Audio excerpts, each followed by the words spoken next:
लष्कर-ए-तैयबाच्या हेडक्वार्टरमध्ये ज्योती मल्होत्राचं प्रशिक्षण। ज्योती मल्होत्रा हाफिजच्या मुरिदकेमध्ये 14 दिवस होती। हिसारमधील पोलिसांनी दिलेल्या चौकशीमध्ये ज्योती मल्होत्रा हिची कबुली। 11 दिवसात हरियाणा पंजाबमधून पाकचे 12 गुप्तहेर पकडले। अनेकांचा पाकिस्तानी दूतावासाशी संपर्क। अटक केलेले सर्व गुप्तहेर 20 ते 35 वयोगटातील। यूपीच्या रामपूरमधील शहजाद नावाच्या गुप्तहेराला अटक। एटीएसची मोठी कारवाई। शहजाद आयएसआयचा एजंट असल्याचा आरोप। दहशतवाद्यांना पैसे पुरवत असल्याचा संशय। पाकिस्तानसाठी हेरगिरी केल्याची हेर तारीफ याची कबुली।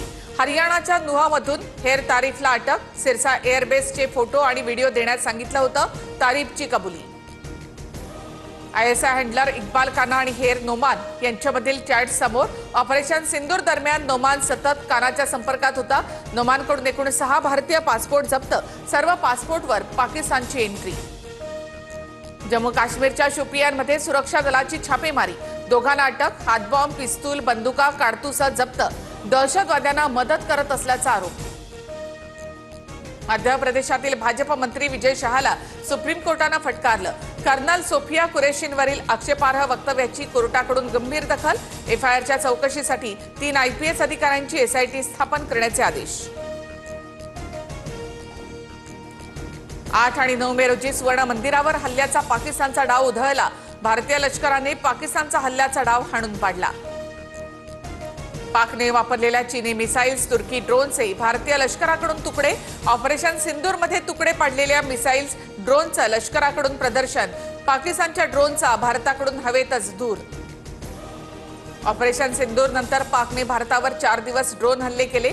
प्रत्येक लाटेमध्ये 300 ते 400 ड्रोन थव्यानं पाठवले जायचे।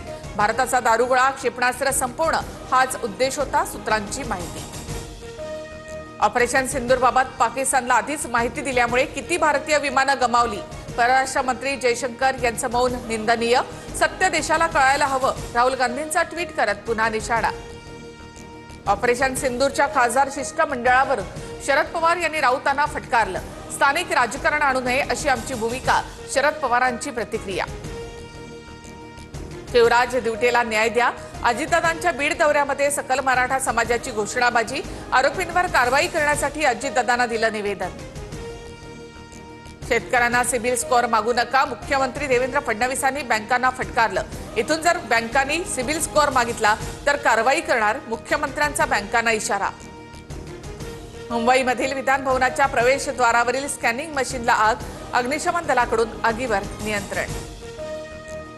मुंबईमध्ये 8 जणांना कोरोनाची लागण झाल्याचं समोर। अभिनेत्री शिल्पा शिरोडकरला देखील कोरोना, तर देशामध्ये 93 सक्रिय कोरोना रुग्णांची नोंद।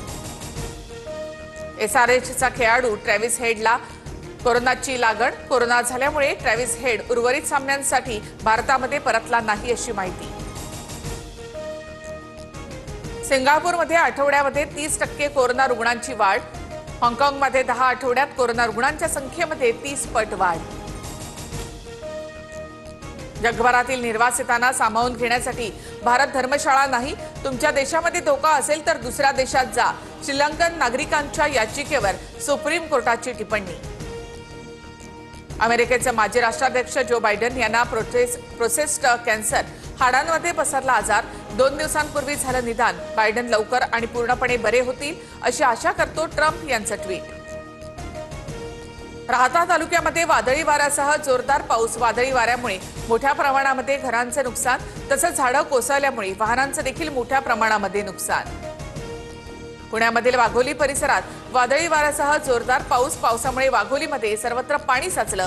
चाकरमान्यांचे हाल।